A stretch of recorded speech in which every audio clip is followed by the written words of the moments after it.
জোবান আশকি নাটক অভিনয়ের পর ট্রেইলারের শিকার হয়ে হতাশা হয়েছেন।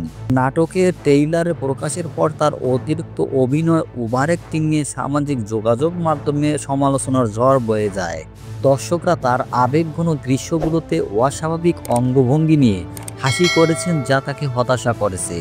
আশিকি নাটকে জোভানের অভিনয় নিয়ে দর্শকদের মধ্যে মিশ্র প্রতিক্রিয়া দেখা গেছে। কেউ কেউ তার অভিনয়কে অতিরিক্ত বা ওভার অ্যাক্টিং হিসাবে দেখছেন, আবার কেউ কেউ বলছেন যে এটি নিছকই মজার ছলে করা হচ্ছে। তবে জোভান অভিনীত নাটকটি ইউটিউবের ট্রেন্ডিংয়ে শীর্ষে রয়েছে এখন পর্যন্ত, যা তার জনপ্রিয়তার প্রমাণ দেয়।